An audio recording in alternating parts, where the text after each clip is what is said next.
But what is your policy around the home phone? You know, long distance calls, those kinds of things. Talk about that. What is your policy around them having their cell phone?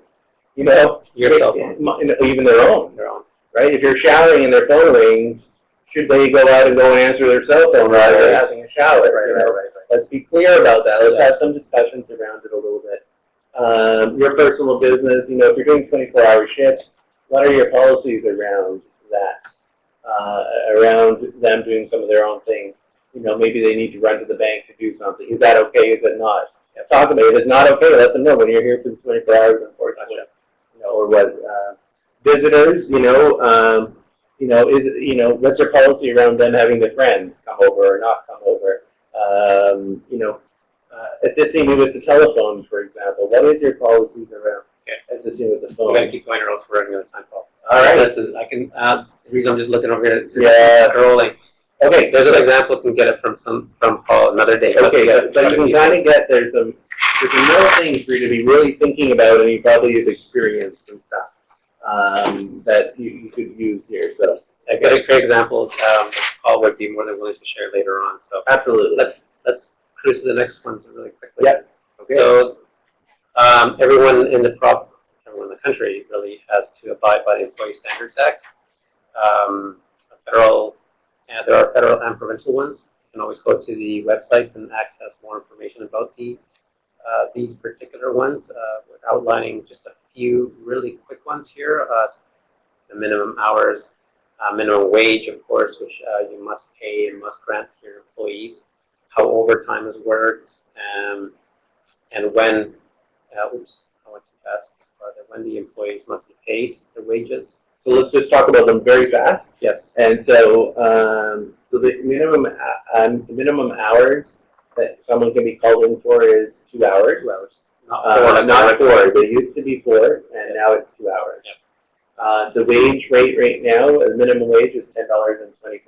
Mm-hmm. I want to be really clear that the Employment Standards Act provides the minimum necessary that you must provide. It is not necessarily recommended to provide the minimum. If you can afford to pay more, you should. If you're looking to try and get employees to be able to stick around long, yes. And if you have an employee that's traveling 20 miles to get to your place, offering them 2 hours to do that probably is not the right person for you. Trying to think about that a little bit, definitely. And then what do we got there? The minimum daily wage rate is $102.50 a day. Again, that's the minimum, not necessarily recommended. Yes. When does overtime have to be paid for? If somebody's doing an 8-hour shift, that's regular wage over 8 hours. Then you're looking at time and a half for the next 3 hours, and then double time after that. So those kinds of things. We can go into that up really quickly. Exactly. Again, as Fernando says, you want to be sure to be familiar with the employment standards information. There's some really good information on the website that you can access as well. And when does employees must be paid their wages? I should say that the rule is that within 8 days of pay period, and they must be paid twice a month. Yes. Okay. The next. Just a few more points here. So your Employee Standards Act. Yeah. So you're obligated to keep records for your employees and to keep them really confidential as well. That's really important. Right. In our next session, we'll be talking about privacy and all that kind of stuff. When are the employees entitled to statutory holidays? I do want to mention that there are officially 10 statutory holidays. Yes. And those statutory holidays, the ones that are not included, that you still, again, as a minimum, you can pay it if you choose to. Is Easter Sunday is not a stat day. Easter Monday is also not a statutory holiday, and neither is Boxing Day. Stat holiday is a tricky one because it depends on the employment rate, right? How you pay. So right. So the one thing that from working here is that as a full-time employee, when a statutory holiday day comes up, I'm entitled to that full day to become a full-time employee. Exactly. But a part-time employee is not entitled to full days of wages or benefits. So it works out as a percentage or you know, an equivalent of. So Exactly. if you're averaging 20 hours a week, you will most likely get that 20 hours kind of thing. Well, you'll 20 hours based on Right. your full-time Regular percentage of- 20 Yeah. hours a week, So you're right? right. A full week is based on a 37.5 hour. Right. So you won't be getting all of that. All of it. That's right. Exactly. Exactly. It's a tricky one. Just thought I'd share that one. Yes. And if you are keeping somebody for an 8-hour day, for example, you do have to provide a 30-minute break. That can be a non-paid break. Yes. It's not mandatory to provide breaks, like coffee breaks. Yes. That's not mandatory. Yeah. So again, these are the minimum requirements, right? So if you're in a situation where you can afford to provide those breaks, then pay for those. That's great. Or if you can afford to allow 15-minute breaks of non-paid, those are things that you can work out with your employees. There are also ways to be able to do averaging agreements and things, and those are kind of details that we can get into that you could actually read about more in our manuals and stuff, because you know, there are some ways to be able to have it so that you know you can do 12-hour shifts, for example, and not have to pay overtime. Exactly. There's the 24-hour shifts that you don't have to pay overtime for as well. So you can learn more about that through our manuals. So why don't we, because all this information is outlined in the manuals, also it's quite straightforward. There's not a lot of talking about it. So, but I should say that vacation-wise, at a very minimum, 4% of your wages goes to your vacation time, and everybody's entitled to take their vacation. Yeah, you can get paid out, or you can take it as vacation days. Yeah, you have the option of the two. It's actually a tricky situation. So that's between that has to be written in an agreement, actually. Yes. Because by law, it actually says you have to take the time. Yes. Unless you have a written agreement between you and the employee that they want to take that, they could take that money, and they was right, as a way of taking it. So yeah, she wrote that as well. That's good. Okay. So now we're going to move into an actual contract that is for your employee. Exactly. So some of the things that you want to put into this contract. So as you can see that there are quite a few separate documents that one needs, but you do a lot of the work the first time. Once you're set up, you know, it's a breeze, right? It's just a matter of getting these things all in place. Exactly, and that's the whole point of this whole exercise of these sessions, that this is a moment to give you all the information you need for the first time entry into the CSIL program. Exactly. So we've outlined just a few of the required bits of information that must go into a contract, and we've talked a little bit about all of these actually in different ways. So, and these are all that should go into an official contract. Yes. Yeah, right.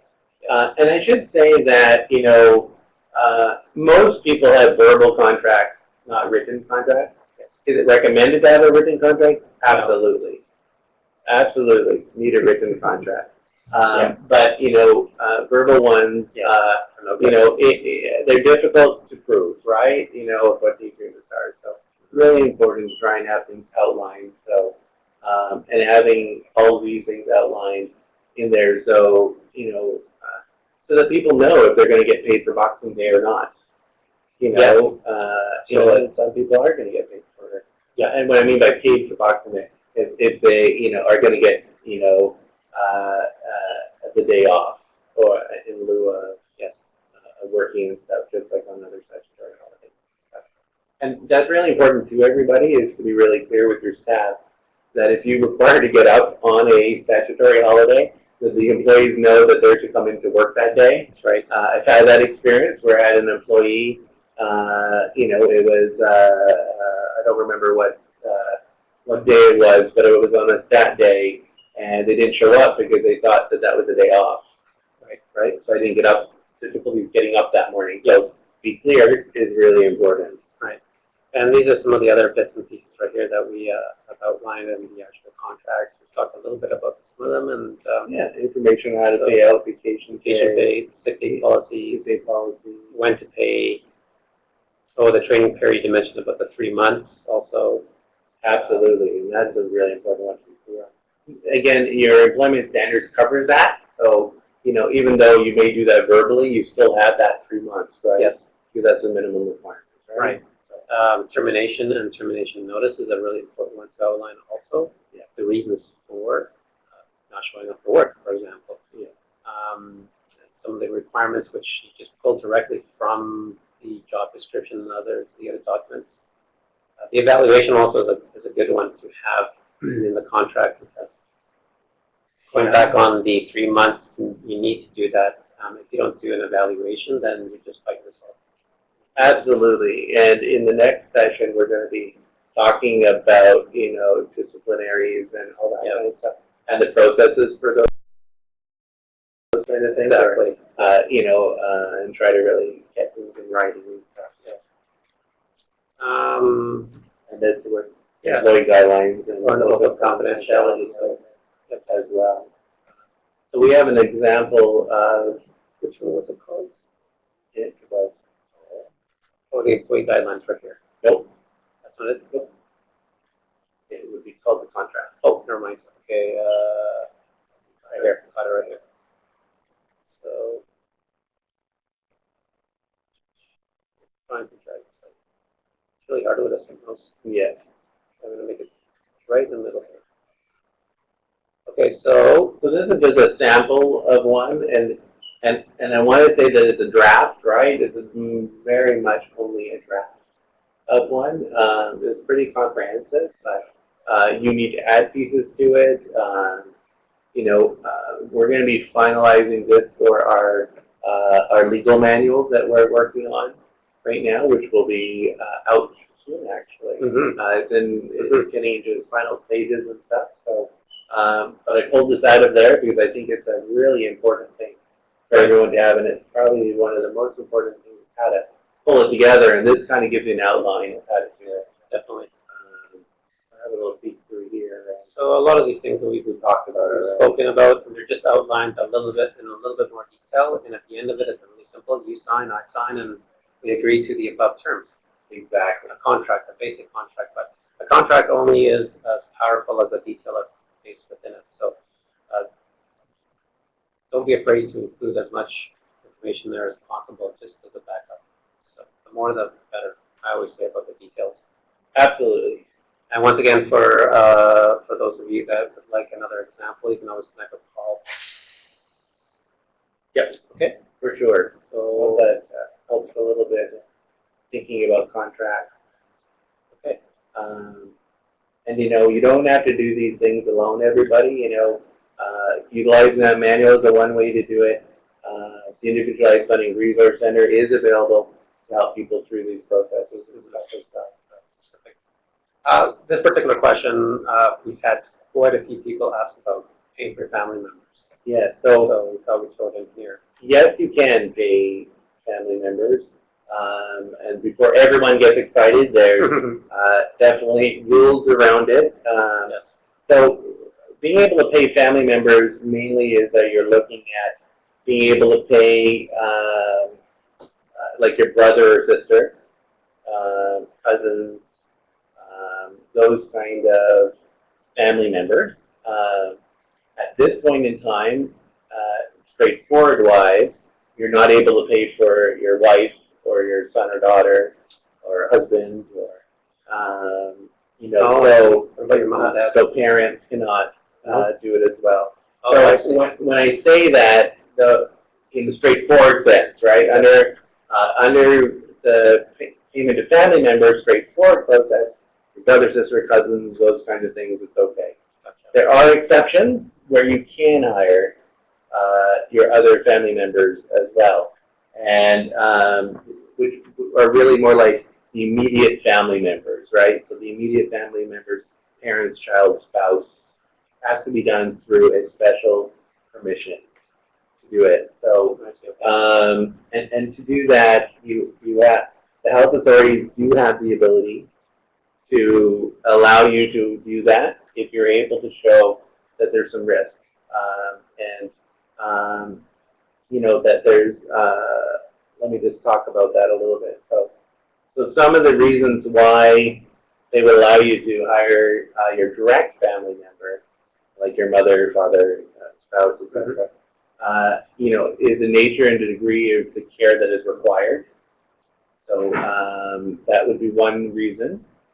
And ultimately, it's because you can't find someone else to do the job, right? That it's so difficult to find someone else that this is an option that needs to become available, and that's where special permission can be gathered. There's a form that can be filled out through a case manager, sent to the case manager. It can be done in a letter format. It can be done in a form. Is that proof? You have to have proof. It's a good idea to have proof. It's a good idea to show that you put ads up and that you have taken a lot of effort into it. Yep. Most often, it's best not to come on the CSIL program and ask for it right away. That is something that you should probably try to demonstrate that you've made some effort. Or you do that effort before you get accepted onto the program. How difficult it was, right?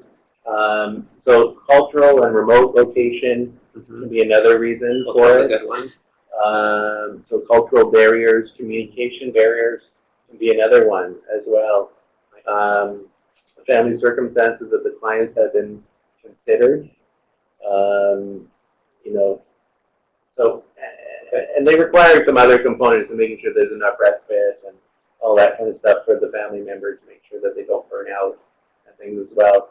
But I have to say, you know, when it comes to payment to family members, you know, there's, in some family situations that works out really, really well. Yes. And that it should really be an option. What's really important is that the individual is really in control of this decision. You know, for some people and having their parents being the person that's providing the care may actually not want that because of the fact that they want some more control over things. But in some cases, the parent relationship with their son or daughter is in such a way that it makes so much sense to make it happen. And what we're looking at here is a choice end of things here.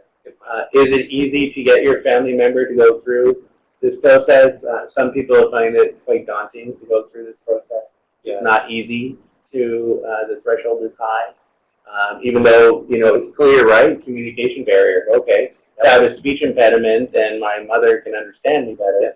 And it works out in our family dynamics. Shouldn't that just be okay? That's what it says. But it seems like there seems to be extra steps that needs to be there. So if people want to discuss that further with me, we can have some further discussions. We've seen people where they've gotten it no problem at all. So it just depends on the situation. Yeah.